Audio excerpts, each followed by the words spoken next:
Hello and welcome back to another episode of my MotoGP 20 career mode, and here we are for the first race of my third season in the MotoGP class.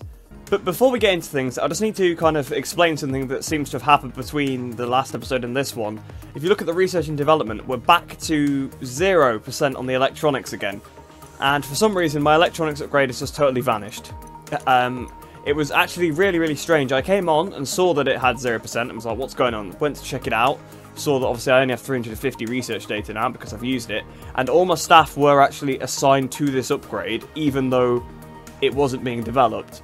It should have already been developed, but it said it wasn't being developed. All the staff were on there, all 11 of them. So I've took them off again and put them onto the research because it seems to have just randomly removed my upgrade. I'm not really sure why. I think there might have been a glitch with my save file or something, which is nothing new if you know what's happened in the past with my save file. But to be fair, this time it could be to do with the mod. Perhaps something's just been a bit of a conflict between the mod and the save file, and it's kind of got rid of my upgrade. So it should be back, hopefully, once we've got enough research data to get it back again. But for now, we're back to a completely stock bike, unfortunately. But in the test, it worked pretty well, so hopefully that will continue. But if we advance forward 1 week, that'll be 550 research data. And then let's see if there's anything to do. There's nothing to do on any of the front, so we'll advance one more. And then that should actually give us enough research data, right, to actually develop that part? No, not. We've got 50 points too little. So we're going to have to wait till after Qatar, I think, to actually get that upgrade now, which is a shame. So we advance forward to the Qatar Grand Prix then.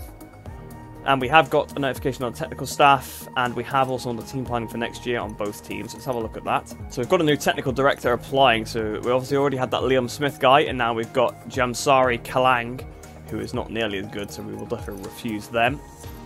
So we'll leave that for now. Obviously, we've already got a really good technical director on the Moto3.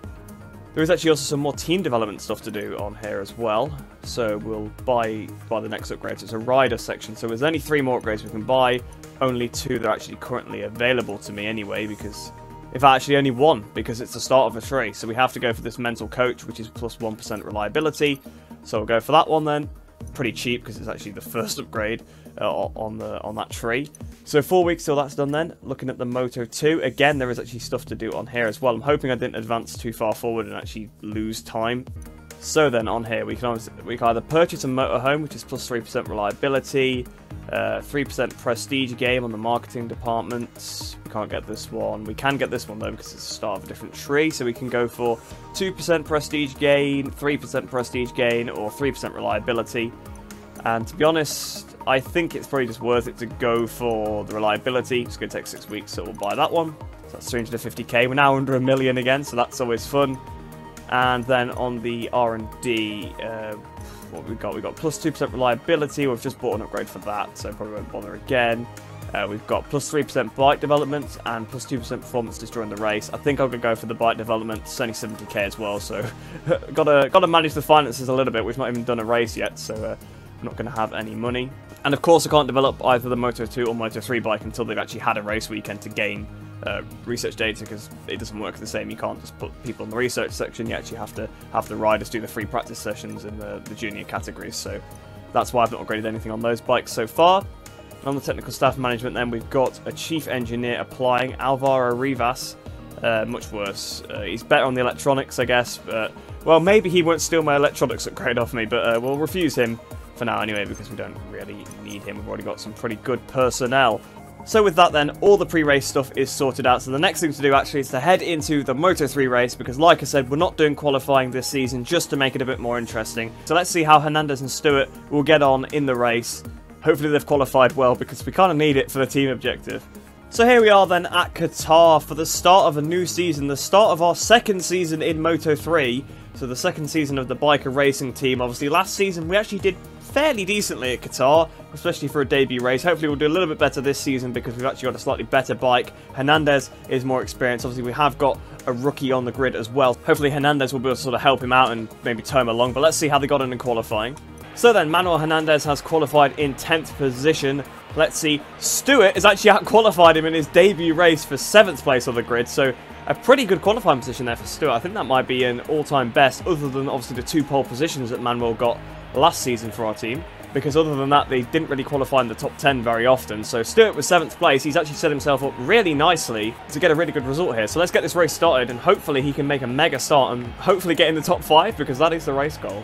So then we've got John McPhee on pole, Yama Masia alongside. Then it's Darren Binder on the inside, but lights out and away we go. We're watching Hernandez. I actually should be watching Johnny Stewart, the lead rider. He's up to 6th place already. He's up to 5th place now as they go down towards the first corner. So a lightning start then for Johnny Stewart as they go into the first corner. Masia on the inside. Around the outside goes Stewart. He's up to 4th place now. Around the outside of Tatsuki Suzuki. What a beautiful move around the outside. Jeremy Alcoba is pretty close to him as well. He's down to 6th position again. He's been hung out to dry a little bit. Around the outside goes Tatsuki Suzuki, and it looks like Lorenzo Felon is right behind him as well. If we quickly swap to Hernandez, Hernandez is up to 9th position, so Hernandez has not had a terrible start, to be fair to him. He has made up some positions, but Stewart has made up 1 position overall, and he's got someone on the inside. Felon looking at the inside, but he couldn't quite pull it off there, so Lorenzo Felon having to sit behind him for now.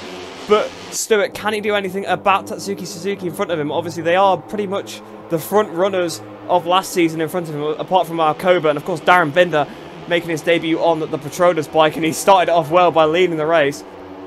Looks like Lorenzo Felon's looking for a move up the inside of him, though. Can he do it? Oh, at the same time, Stewart's looking for a move up the inside of Suzuki. Almost a bit of contact there. So close to a little bit of contact. Quick update on Manuel Hernandez. He's still in 9th place, just in front of Pedro Acosta, and just sat behind Sergio Garcia. But if we cut back to Stewart, then Stewart's really looking for a move now. All right, up the back of Tatsuki Suzuki, and he's looking for a move around the outside, potentially. Will he be able to pull anything off into the first of the triple right-handers? It looks like Suzuki is actually holding him up, which is absolutely amazing to see some aggression on the first lap from this rookie. He couldn't quite make the move there, unfortunately, so he's going to have to sit in 6th place for now, but it's a pretty good start for his first race in Moto3 to be running in 6th position.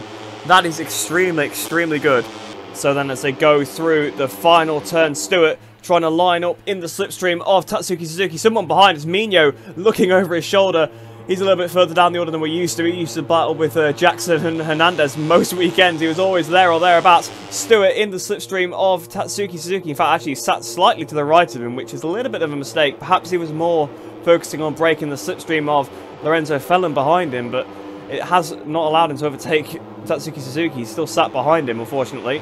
Update on Hernandez. Hernandez is now down to 10th place, and it looks like he's going to drop to 11th. Yes, he has. He's dropped to 11th place as Andrea Mino has forced his way through, but Hernandez back at the inside of Mino, back up into the top 10, which obviously last season would have been a fairly fine result, but we need top 5s here to actually get a decent amount of team prestige. So if Hernandez can't do much better than this, that is pretty unfortunate.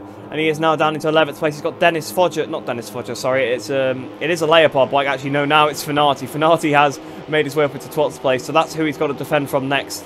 So switching back to Stewart, and he's still stuck behind Tatsuki Suzuki. It's an all too familiar sight, really. We saw this so much last year. They'd make up a good few positions on the first lap and then just get stuck behind somebody that they couldn't overtake. But obviously for Stewart, it is his first race in Moto3, so it's kind of be to expected that maybe he wouldn't be able to make some aggressive passes. But he's looking for a move on Suzuki now at the inside. Oh, not quite been able to do that one, but he really is all over the back of him. Will he go round the outside through these triple rights? He's going for it. Oh, he couldn't quite do it though. Suzuki, obviously very experienced in this category, managed to just defend for now, but they have definitely lost touch to the front group now. Alcoba is miles ahead, but Darren Binder looks like to be dominating this race so far, ahead of Masia in 2nd place. Obviously McPhee rounding off the podium, but there goes Garcia. Garcia looking at the inside of Felon, but Felon round the outside of Johnny Stewart, so Stewart loses a position to Lorenzo Felon. Hopefully he'll be able to slipstream back past him on this main straight, because of course he doesn't need to defend from him anymore. But Stewart losing position there to one of the 658 bikes. So it seems like that's who we're going to be battling this season then, if it continues like this, the 658 team, which is a bit of a drop for them, considering they were battling obviously for the team's championship last time with the Leopard team, who have actually dropped even further off because they're not even in the top 10 this season, but they were winning majority of the races last time. So Hernandez still in the same position as last time. Last time we checked, obviously he was in 11th place. He's still there just in front of Finati, but he is now actually sort of getting onto the back of this group that his teammates in. So hopefully he'll be able to make up a couple of positions on the final couple of laps. But it looks like Stewart's going for a move on Felon. Can he get on the inside? Oh, almost a bit of contact there. He couldn't quite get on the inside of Lorenzo, unfortunately. Hopefully, maybe if the two 658 bikes in front of him start battling, he'll be able to find his way through. Suzuki just looked over his shoulder there at his teammate, so he knows now who is behind him. He knows it's Lorenzo Felon. Can Johnny Stewart do anything? Oh, Felon's off the track! Vettel is off the track completely onto the green. Unfortunately, there is no long lap penalty in this game, otherwise that would definitely help him out. But it looked like he was still going for a move on his teammate anyway, so will that allow Stewart to close up? I think it is. I think it is letting Stewart close up. And you can see, look at this horde of Moto3 riders. This is what you want to see, a big pack like this. We hadn't really had this in the last season. They were all broke up into little groups, but it seems like there is a big pack behind Suzuki. Look at the inside of Garcia. Garcia looking at the inside of Johnny Stewart, and he's managed to pull the move off, so now Stewart moves down to 8th place. And we are very, very far away from our objective of 5th, unfortunately. So not the best way to start the season. Obviously, Stewart, he's only lost 1 position, so it's not too bad. Obviously, it is his rookie race, and he is still beating his more experienced teammate, so there's not much more you can do. Maybe there's just not much more in the bike. Obviously, it isn't fully upgraded. There is still another engine upgrade to go, so that definitely could play a part in it. And, of course, he's not as experienced. His stats will improve over the season, I'm sure. So then as they start the penultimate lap of the race, Masia does the fastest lap, so maybe he's starting to reel in Darren Binder at the front. Stewart actually seems to be losing a little bit of touch to Sergio Garcia in front of him. So hopefully Pedro Acosta and Mino can stay behind him, they don't overtake him. But it looks like he is struggling a little bit at this point of the race. He had such a strong start. Manuel's lurking a little bit further behind as well, so it is possible that Stewart could still be beaten by his teammate here, especially with Pedro Acosta all over the back of him there. And Mino really, really close behind to pick up any pieces if there is an aggressive pass from Acosta. So as they come out of the final corner then, about to start the final lap of the race, Stewart has still hung on to 8th place so far. McPhee now doing the fastest lap, so that top 4 have really closed up again. There could be some fireworks on this final lap that could definitely benefit our riders in this one then. So Stewart still hanging on to 8th place. It looks like actually Xavi Artigas has now got past Manuel Hernandez, so Hernandez has dropped to 12th place. This is a bad performance even for him last season. Not sure what's particularly happened there. He ended the season so strong last time. Obviously, the last couple of rounds, he got a couple of top 5 finishes, I think. But unfortunately for him, and looking behind, Johnny Stewart's looking behind at Pedro Acosta. Hopefully, Acosta won't be able to overtake him because of that. He's not quite been able to do so. I think Acosta might just have his hands full with Andrea Mino. That might help him out. And it actually looks like, if anything, Sergio Garcia is actually dropping back towards Stewart. So Stewart has found a little bit of pace on his final lap. But I don't know if it's going to quite be enough to pass the rider in front of him. I don't think he'll be able to get either of the 658 bikes for sure, but if he could just close up to Garcia a little bit more, potentially he could make the move. But actually the danger man really in the background is Xavi Artigas, because he's looking for a move around the outside of Mino. And yeah, he's still really looking for it. And to be honest, Hernandez is under threat by the rider behind him. One of the Aspar bikes, and I can't see quite which one it is. It's Guevara. So Guevara's right behind him, and there he goes up the inside. Ivan Guevara up the inside. He couldn't quite get in front of Manuel Hernandez there, but Hernandez is struggling so much here in the Qatar heat. I think he did struggle a little bit last season here as well, but I would have hoped that he'd do a little bit better this season, considering he's a bit more experienced. But unfortunately, he is outside the top 10 at the minute. Stewart looks like he will just hold on to 8th place, because there is a couple of corners left, so I don't want to speak too soon. But I think he might have this one, which is a pretty good debut for him. Obviously, neither of them actually met any of the objectives, unfortunately. But not a bad rookie race here then for Johnny Stewart as he comes through the final corner. It's going to be 8th place, which for our bikes is not bad at all. That's pretty much where we were most of last season anyway. So Binder does the fastest lap on the final lap. So I think Binder has brought it on home without any trouble. Coming up towards the line then, it's going to be 8th place for Johnny Stewart. And where's Hernandez ended up in 12th. So just outside the top 10 for Manuel. So in the end then, Darren Binder won 0.6 seconds in front of Jaume Masia and 0.9 ahead of McPhee. Alcoba drifted off a little bit there. He's 1.1 off the back of McPhee by the end of that race. Stewart then came home in 8th, like we said, just behind Sergio Garcia. Unfortunately, he couldn't beat the Aspar rider in front of him, obviously on the gas this season, not the KTM, although it is still the same bike. It's just badged as a gas instead. And he did just finish in front of Pedro Acosta. He managed to hold him off. Unfortunately for Manuel Hernandez, he got overtaken by Xavi Artigas and Andrea Mino, so he was struggling quite a bit in that race.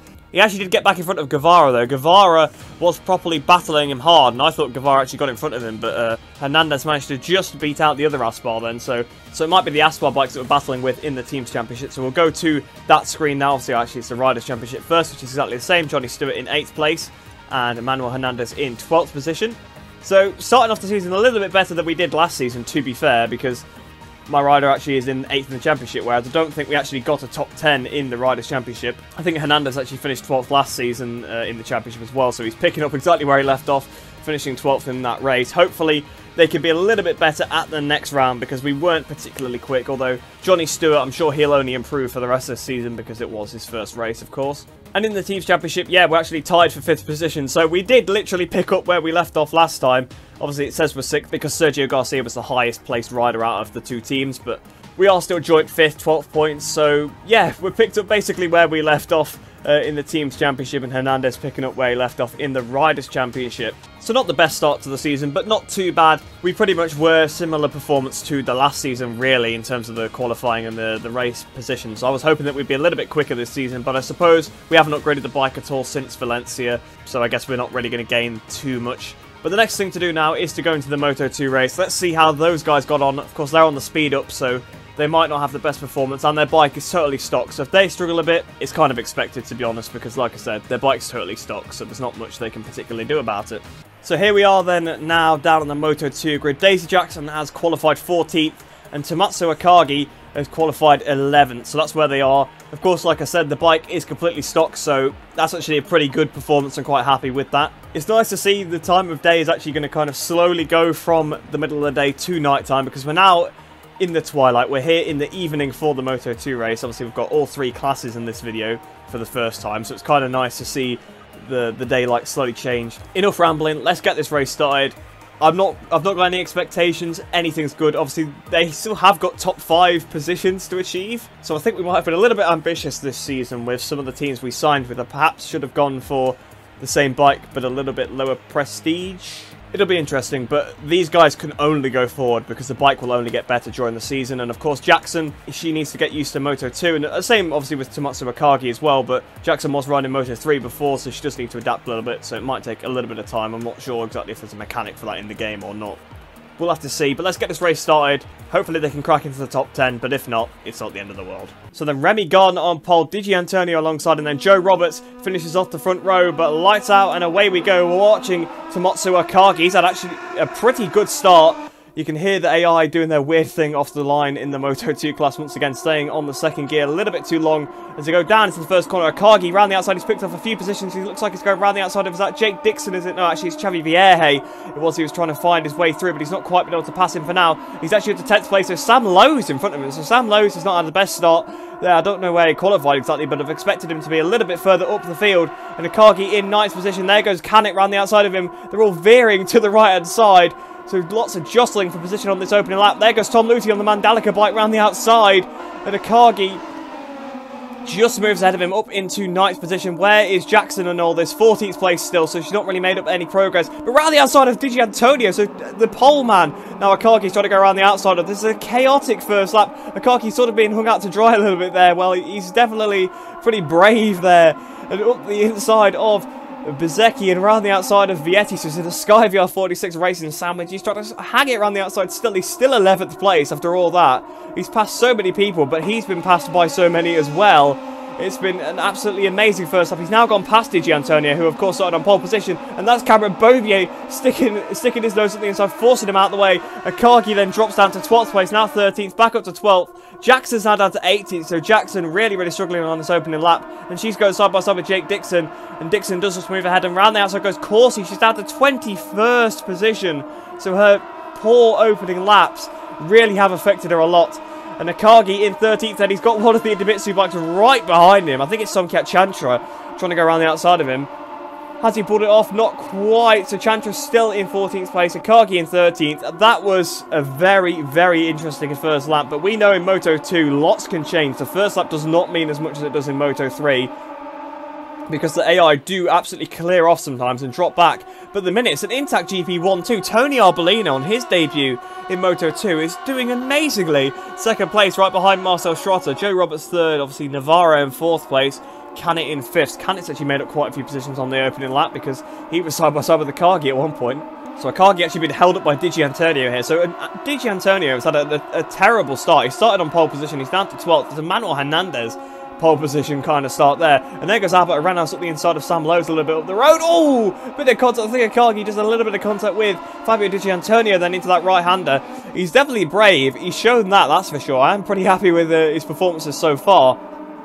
He might have lost a couple of positions, but he's definitely going for it. He's been bumped out the way a little bit by Lorenzo Dalla Porta there. So Dalla Porta not wanting to sit behind him too long. But he's back up the inside of Dalla Porta again, though, and some Chantra trying to go around the outside as well. I think Akagi might win out of this battle. There is Dalla Porta still, yes. So Akagi's still hanging on to that 13th place. He really needs to try and get past Di Gianantonio as quick as he can. But Dalla Porta's going around the outside now. He's got the inside for this left-hander. And Yari Montella's trying to stick his nose up the inside as well, similar to what Cambobier did to him on the previous lap. So 14th place down for Akagi. I think we might drop out the points with both bikes here, which would not be ideal. But again, like I said, the opening laps in Moto 2 don't necessarily decide the race like they seem to in the Moto 3. But up the inside goes Chantra. Is he going to be able to pull off the move on Akagi? There goes Chantra up the inside. I think he has. Yeah, I think he's in front of Akagi now. So, yep. Akagi moves down to 16th place. Up the inside goes Jake Dixon of Simone Corsi just behind him. Let's have a look where Daisy Jackson is. She's 23rd, so she's settled down a little bit. She's not really lost too many more positions now, but it's still not ideal. She's sat in behind Lorenzo Baldassarri, of course. It's a previous Moto2 winner, so you can see the calibre of this field.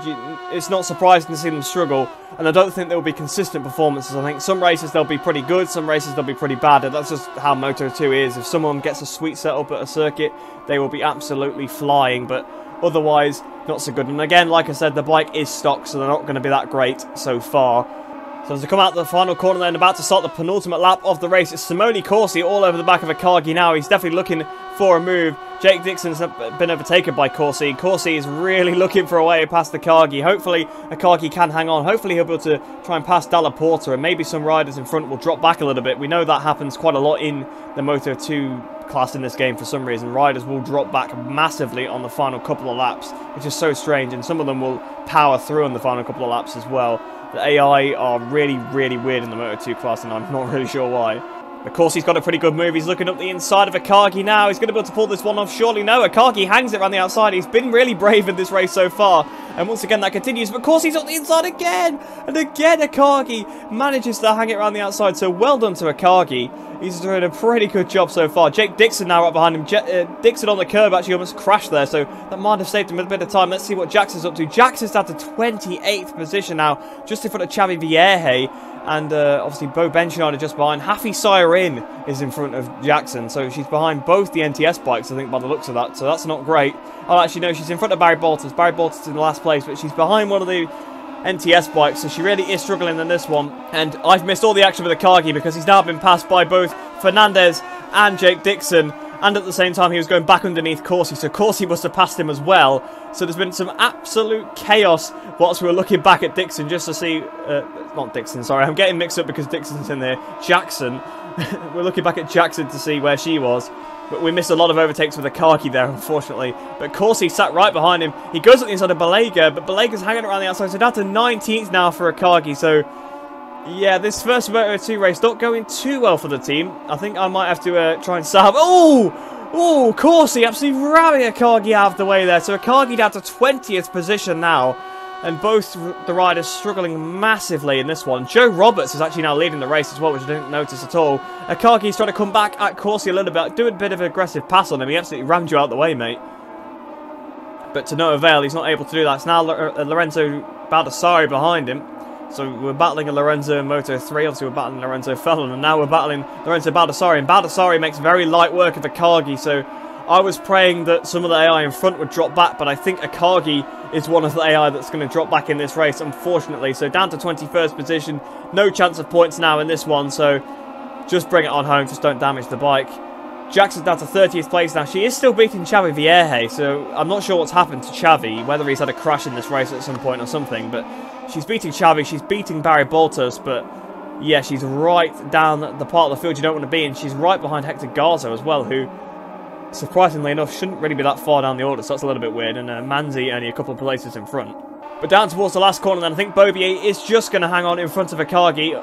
So Akagi's going to be 21st, but Siren is closing up massively. Siren will have you up to the line if you're not careful here, Akagi. But out of the last corner then, trying to get a bit of slipstream. You can see some weaving going on in front. Dalla Porta looks like he's trying to make a way past Nicolo Balega there, and Sam Lowes is pretty far down the order. So what happens if Lowes and Bezecchi in this one makes no sense. But 21st it is for Akagi, and it's going to be 28th for Daisy Jackson. So yeah, for both junior teams, not a great result. So in the end then, Joe Roberts won quite dominantly, 2.6 seconds ahead of Tony Arbolino in second, which is a great debut for him. Tom Luthi managed to get third place on the Mandalika bike, so fair play to him there.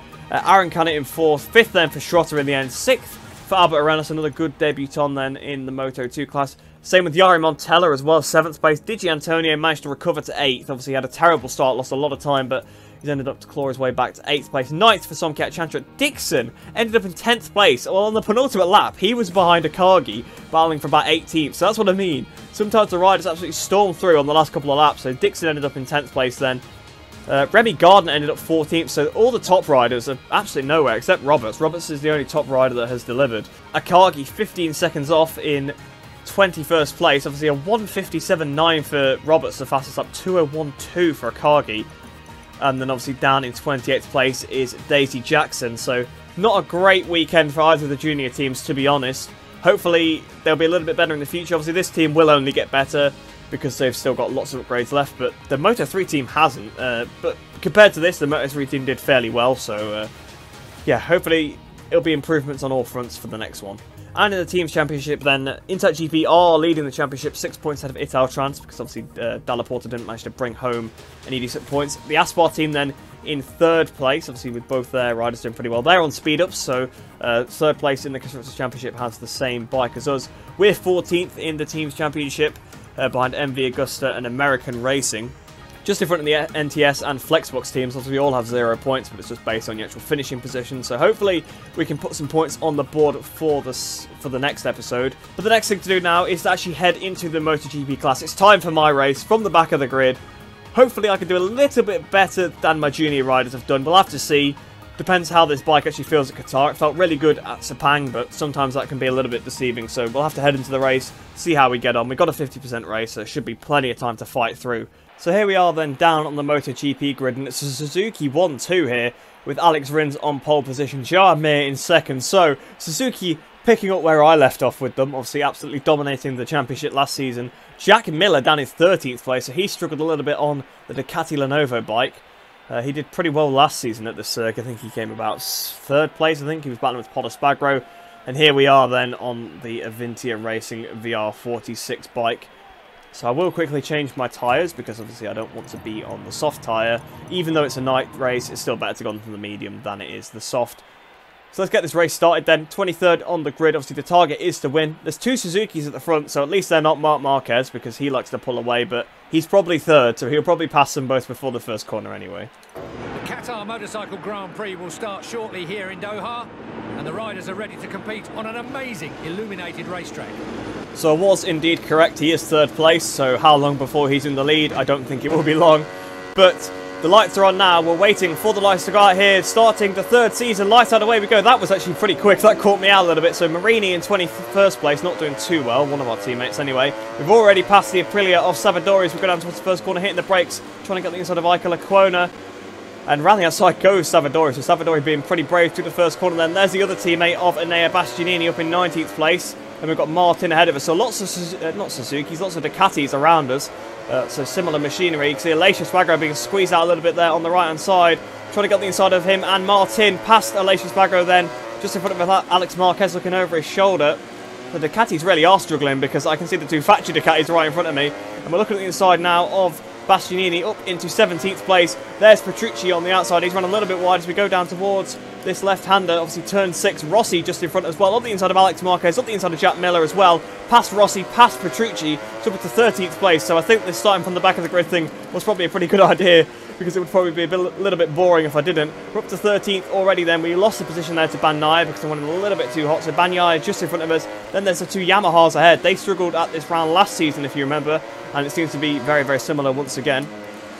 I think they both crashed actually in the first race of the season. So don't think they had it actually. I think Quartararo crashed. I think Vinales just didn't do that great. But they didn't have many points on the board after the first couple of races. I do remember that. So we're going to the triple rights then, up to 12th place already, so we could potentially be in the top 10 by the end of this first lap. We're looking at the inside of Maverick Vinales. The front tyre actually is a little bit cold. Of course it isn't the hottest climate. Well, it is a hot climate, but because it's night time, the tyres do cool, and I've not been really hard on the brakes because I'm having to go slow because I'm stuck behind some of the AI. So right behind then, Maverick Vinales down towards the final corner. Going to go to the left-hand side, see if we can go around the outside of him. That's not worked out at all. I've just ended up going in wide. That's allowed Bagnaia to look back up the inside, but he's not quite been able to do it. Here we go, Ducati power, using a little bit of slipstream from Johan Zarco in front, although Vinales is actually pulling on Johan Zarco, which makes absolutely no sense. Vinales looking over his shoulder now. Rins actually still leads ahead of Mir and then Marquez. So Marquez hasn't taken the lead already, but round the outside of Zarco and Vinales at the first corner. Quartararo goes in a little bit wide there. Can we make the move on him? Not quite, so we're still stuck behind Fabio Quartararo for now, but we are up into the top 10. It's only been one lap. We've got 9 more to go, so no worries whatsoever. So we just don't want the leaders to get too far ahead, but with Marquez not being in the lead, I'm not too worried, to be honest. It's usually him that pulls away. The others don't tend to do so, although Rins has a little bit of a break ahead, I just saw, but it's not massive. It's not like a Marquez 2-second gap in a lap kind of thing. So Quartararo looks like he's looking at the inside of Pol Espargaro. He's actually hit the back of his former teammate Franco Morbidelli, and we're on the power really early past Quartararo, past Pol Espargaro. So we battled Pol Espargaro for the victory here last season. This season we're battling for him, with him over 8th place, although he's actually got the inside back, although then he's just really weirdly backed out of that. I don't think we actually quite made contact, so I'm not sure what that's all about. But we're up into 8th place then. Franco Morbidelli up next, and then it's Brad Binder, and then I think it's Takaki Nakagami. So Nakagami doing fairly well in this race. Morbidelli goes a little bit wide through turn 11, but I don't think we're going to quite be able to capitalise on that one, unfortunately. So as we flick it right then into the first of the triple right-handers, trying to carry as much speed as we can through it, through turn 13. We can be a little bit more careful now. We can afford to take our time because it's the first lap that matters the most. If you make up a decent amount of positions on the first lap, then you're not on the back foot and you can just kind of pick them off slowly. But if you get stuck behind someone on the first lap for too long, then that can really do you over. But up the inside of Morbidelli into the final corner then. He's trying to hang it around the outside, but that's not going to work. I mean, I'm on a Ducati, so he's never going to be able to hang it around the outside because you kind of need to get it stopped and power it out to do that. So, yeah, he was never going to actually pull that one off. So Rins still leads. He's done the fast lap of the race. Mir in second, Marc Marquez in third, then it's Oliveira in fourth. As we break then for this first corner, it is Brad Binder ahead of us. So he is the next target. Got to get my head down, cash him up, although I'm assuming it won't take too long. I'm not liking the fact that the fuel is 9 laps. It's actually okay, which is really strange. It's never usually okay. But I'm not liking that the front tyre is absolutely ice cold. If I need to make some sort of last minute dive on somebody, the front is washing out, I can tell you that. And obviously we are on a Ducati as well, so that's going to happen regardless, especially with a cold front tyre. So this pack is converging a little bit actually behind Joan Mir in second place, it looks like. Binder's just a little bit off the back of it, but he did close up quite a bit through turn 6. But if we can try and get past Binder, then we'll be onto the back of effectively the leaders. But Rins is actually doing a bit of a Marquez and sort of clearing off a little bit. Binder right in front of us, trying to look for a move around the outside of Brad Binder. We're going to be able to stick it up the inside to his left-hander. Oh, it's going to be close. Oh, bit of contact with Binder. I'll let him keep the position. But he really didn't want to get on the throttle there for whatever reason. So that's definitely cost us a bit of time. But like I said, there's plenty of laps to go. No worries at all. We can take it nice and steady. Qatar's one of those tracks where it's fairly easy to do this. So we don't have to make the passes every single lap. We don't have to make a ridiculous pass just to make it possible for me to catch up to the leaders. It should be fine. There will be some tracks though later on in the calendar where we will have to, get behind someone. We've got to pass them straight away. We can't get stuck behind them. So as we're going down to the last corner once again then, we've actually made no overtakes on this lap for the first time, but never say never, we might still be able to draft past Binder up towards the line, and in fact I think that's exactly what we're going to do. Kind of flashbacks to the first season where we were blasting past everybody on the straight up towards the line, then Rins us a 53.2, I do a 53.2 as well, but a slightly slower one. We would have obviously done the fastest lap if we hadn't had that contact with Binder, because we lost a lot of time from that. So we're now into 6th position then, the top 5 just ahead of us, 4 of them in one little group, and then Rins a little bit up the road, so the next target is Nakagami, but obviously just to catch that group is my next goal. So as we come out the final corner, we've almost caught up to them. It's not been the best lap, actually, to be honest. I made quite a few mistakes in the opening couple of sectors. Rins was a 53 dead then. I do a 52.7, so we are lapping quicker than Rins, which is obviously great, but I mean, it's still not a fantastic lap time. 52.7 is still fairly slow. Obviously, we did make quite a few mistakes. But we have got to pass 4 riders. I think that's going to be the main problem, as we have to pass all these guys and then hopefully not lose too much time to Rins, because he's actually quite far in front of Mir now. He really is doing Marc Marquez, because he's the only one doing any kind of decent lap times. Although I do feel if Marquez got past Mir, he would catch him straight up. But yeah, this is going to be a little bit of a problem. But hopefully we won't get stuck behind Nakagami too long. Oliveira, we should be able to pass him on the straight because on the KTM, of course. Oh, we're closing up to the back of Nakagami a little bit too quickly there. I thought it was going to hit him. And obviously Marc Marquez, he's pretty difficult to pass, we know that. But here we go, we've got good drive compared to Nakagami. We're going to be on the outside. Can we swoop it around the outside of him? Yes, we can. Through turn 7 then. Oh, almost a little bit of contact. He didn't get the memo that I was in front and I wanted to stay ahead. We're up to 5th place then now. Next up is Miguel Oliveira. Then it's Marquez for a podium. Then it's Mir for 2nd. And then it's the hunt for Alex Rins. Which actually, this is fairly similar to the race from last season. Obviously, Pol Espargaro had absolutely cleared off.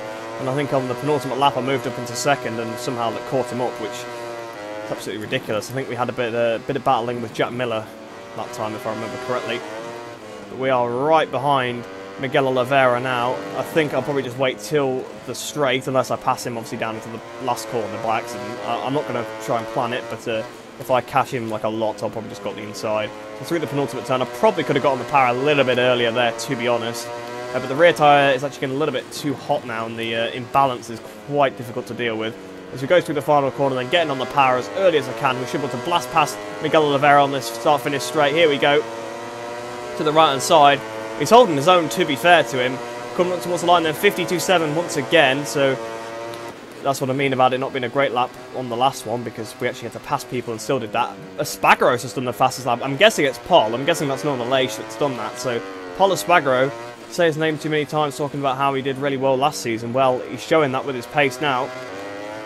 We are just over halfway. Actually, we're not quite halfway through the race because we completed 5.5 would be halfway. So we're almost at the halfway point in the race.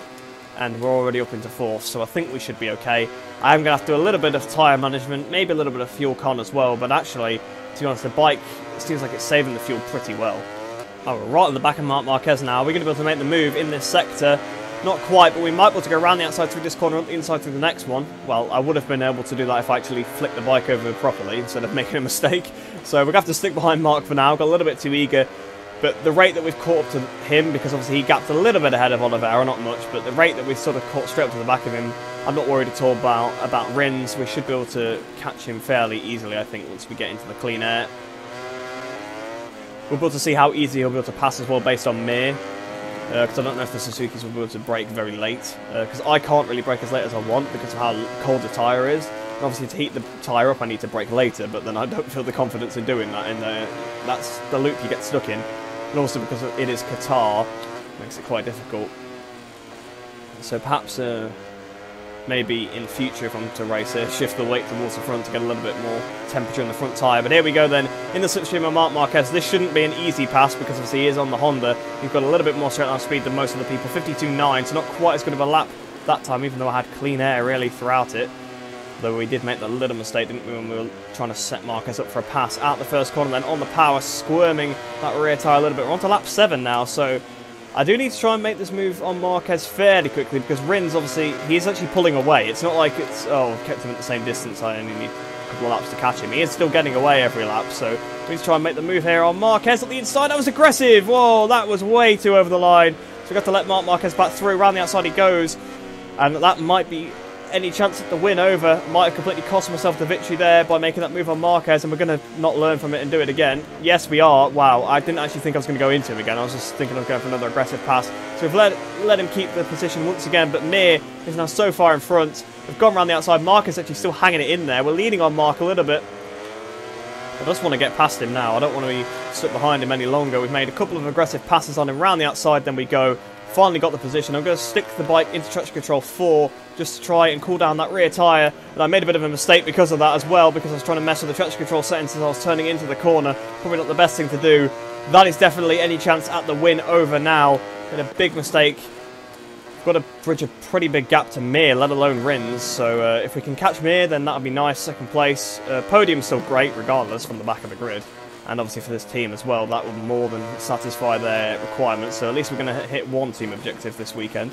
So out of turn 6 then, we are now right on the back of Jean Mir. And I think if I actually pass him on this lap, I've still got a chance to beat Alex Rins here. So we do need to pass our former teammates so we can hunt down our other former teammates. See my 2 teammates from the last season, the Suzuki boys. Trying to get on the power as early as I can. I've actually not shifted down really early enough. and we're going to still be stuck behind him. We're not going to quite be able to make the move. He's got a little bit wide through turn 10 though, a little bit like Morbidelli did earlier on in the race. I just absolutely have to make this move stick on Mir as soon as possible. Maybe I'll have to pass him on the start-finish straight, but that might be a little bit too late. I might have already lost a bit too much time behind him because he hasn't got the pace of his teammate in this race, it seems. Marquez is 1.1 seconds behind, so we're safe to Marquez. So if we have to push him a little bit wide or, you know, do something a bit aggressive, we're not going to lose time to Marquez behind. We're not going to lose a place to him or anything like that. So down towards the final corner then. Can we do anything coming out of here? I'm going to try and get on the power as early as I can. Already on the power. We should be able to blast past Jarmir then on this straight because I got on the power much earlier than him in the slipstream of him. And of course with the Ducati as well compared to the Suzuki. But here we go to the right hand side then. And we're going to beat him to the line. Actually not quite. New fastest lap of the race, 52.5. So we've beaten Paul Espargaro's fastest lap of the race. We've gone way too hot into the first corner though. I've locked up the rear because it's so hot. We're trying to hang it around the outside of Jarmir. Still side by side with Mir, up the inside, up into second place. Once again, he tries to hang it around the outside. He's not managed to do so. So over to second we go now. It's all about catching up to Alex Rins. Obviously, he's led this race from start to finish. He's got 1.7 seconds, and that front tyre might be the undoing of me because obviously the rear tyre is hot, which is pushing the front, which is cold, which has no grip in it anyway. So this could be an absolute disaster. Got to watch out for the fuel as well. Only 2.7 laps of fuel left. I'm not 100% sure if that's going to be enough to the end. I'll just have to keep my eye on it. Don't want to run out of fuel, of course. That would be worse than finishing second. So up towards the line, then about to start the penultimate lap of the race. It isn't going to be enough fuel, so I'm going to go to power mode 0 very briefly. 52.4, new fast lap of the race. Only 0.6 behind Alex Rins now, so the chase is definitely on. This fight for first place is still on the cards 100%. We've got just under 2 laps to try and pass Rins because we've almost caught that entire gap up on the brakes into the first corner, really. So here we go then through turn 3. Not going to be a pass here. I can take my time a little bit, but I don't want to waste too much time. We know we've been in this position before when we've caught up to the leader, thought actually it will take us time, and we've actually not been able to make the pass, and then they've managed to pull away with a little bit more pace right towards the end of the race. So I don't want that to happen to me once again. So I want to be able to try and pass Rins as soon as I can out of turn 6. This could be it here. The move for the lead side by side with Alex Rins down towards turn 7. We've taken the lead here on the Sky VR46 of Vintia at Qatar. And around the outside, yes, up into the lead of the race. 2 tenths on him already. So it's all about just maximising those last 1.5 laps. We've got to ride it perfectly. We can't make too many mistakes because Rins will go straight past us if we do. So into the final turn then, we've managed to hold on ahead of Alex Rins, pulled quite a big gap on him, and it looks like the pack has actually really converged behind him because Mir has caught right up to him, Marquez as well. But as we come up towards the line, it's going to be a win. We start off Season 3 with a bang, last to first place. And that does set a good precedent for the season. I find it fairly amusing that the race score was 15th. We managed to get the win, but yes, a nice way to start off the season. A pretty good race as well, because obviously we had to fight our way through. And Qatar is a track where it does lend itself to that pretty well. You've got the long straight, so you can blast past people if you need to. There's also quite a few sections that are fairly flowing, where you can sort of slide it underneath someone through one around the outside through one section, up the inside through the other. So it is a nice track for overtaking, to be honest. So it was always going to be a fairly good chance of getting the win here, but I am happy that we have brought that one home. 1.5 seconds in front of Rins, then 1.8 ahead of Mir, 2.5, not 2.5, 2.005 in front of Marquez, and 2.6 in front of Oliveira. So that's the top 5 for you. Obviously, the Riders' Championship is exactly the same as the race results because it is just the first race of the season. So let's have a look at the team standings then. So at the minute, Suzuki actually lead with 36 points because, of course, they got 2nd and 3rd positions. 11 ahead of us with the Sponsor Armour Racing VR46. Repsol Honda a couple of points back as well with 22. Then it's the Red Bull KTM Factory Racing team. And then it is Monster Energy Yamaha in 5th position. So that's it for this race. And the only thing left to do now is to head into the career hub. Let's see what we're going to see there. I don't think it's going to be great because the junior races weren't fantastic, but we did get a win, so hopefully we should still get a decent payment. I actually completely forgot to look at the Constructors' Championship, but here we are looking at it now then. Ducati, of course, lead because I won on a Ducati ahead of Suzuki, who came 2nd, so 25-20. Honda then got 13 points, which... Oh yeah, because Marcus got 4th. I was thinking he got 3rd, so he should have got 16, but no, he got 4th place. KTM with 11, Yamaha with 8, and Aprilia, unfortunately, with 0. So I think they're going to have another really, really tough season. So then, that weekend, we gained 8,100 reputation because, of course, we're with a bit of a lower team, so you don't quite get as much reputation for actually reaching the objective, and we didn't do qualifying, so we only gained 8,100, which takes us up to 859,200 reputation. And on the credits front, it's not great because we only gained 56,250 because I was the only one that actually met any of the objectives, so that's not amazing, but we gained 56,250, so up to 853,822 credits. I think that should be enough to get us through the season anyway, even if they don't meet the objectives, but I don't really want to go bankrupt. Ooh, that is not good on this front here. Minus 732 prestige. Ooh, that is bad. So we lost 408 from Daisy Jackson, 324 from Tomatsu Akagi. But we did gain 300 research data, so that's something. But ouch, that is a lot of team prestige to lose. And on the Moto 3 front, we lost 384 prestige and only gained 150 research data, so actually pretty bad. So yeah, the junior team's not doing too well this episode, and we're actually losing prestige quite a lot. Even though last time we just didn't gain anything if we didn't meet the objectives, but I think it's because they expect higher because we're so far off what they wanted. They're not happy about it. So that's kind of unfortunate that we're not doing so well here. But we'll just sort a couple of things out before we end off the episode then. So we've got nothing to do really on the Moto 3 team. Obviously we've got the team planning for next year, which is the same. Another technical director. Another A++, so we'll actually keep them on the list. They are a little bit better in a couple of areas. So maybe it might be worth replacing Minho Park, but we'll wait to see if there's another S that comes up before I do anything like that. But on the team development, the Riders thing is now done, so there is something else to buy. So we've got plus 20% experience gain, plus 2% all abilities, 5% abilities limit, 20% research data gain, 2% bike development, 1% reliability, 1%. So this is all reliability here, these three. So I think that's probably why I left that on the Moto 3 tree, because I've literally only just bought that first upgrade on there this episode. So I think I'm just going to go with the other stuff. 20% experience again is probably the best one to go for, I would say, overall, because they definitely need that. So we'll develop that part. That'll take 12 weeks, though, so big amount of time before we actually get to do anything on that again. But only 5 weeks till the R&D. We'll quickly check developments. No, we've not got enough to upgrade anything on there. What about Moto 3? I doubt we have. No, we've not. We need another 1,000 compared to what we actually have. So no upgrades for either of those bikes for now. But if we have a look at mine, is it possible to upgrade the bike? It'd be possible to upgrade that anti-wheelie again. I will put that back on. But to be honest, I didn't feel like I needed it in the race. So I don't know whether because it's a whole custom team, perhaps the bike is already maxed. I'm not 100% sure on that because it felt pretty good, and obviously it felt really good at the test as well. So I think the bike might already be maxed out, and I don't know if the upgrades will actually work on the bike. So it's not a big issue if it is, because we're starting from last anyway. So I'm already giving myself a handicap, so it's not like a massive advantage. But I think that's it for this episode then. Hopefully the electronics actually work for the next one, but we'll never know. If it fails again, then I probably won't bother doing any more upgrades, because the bike actually feels fine anyway. So like I said, I think it might be slightly bugged. I think the bike might already sort of be at its maximum ability. I'm not too sure with that. But a win in the first race, a pretty good way to start the season. The junior team's letting us down a little bit, but hopefully there'll be a bit more on it in the next episode. But I hope you did enjoy the video regardless. Hope you enjoyed the rest of your day. Hope you're all staying safe, and I shall see you in the next one.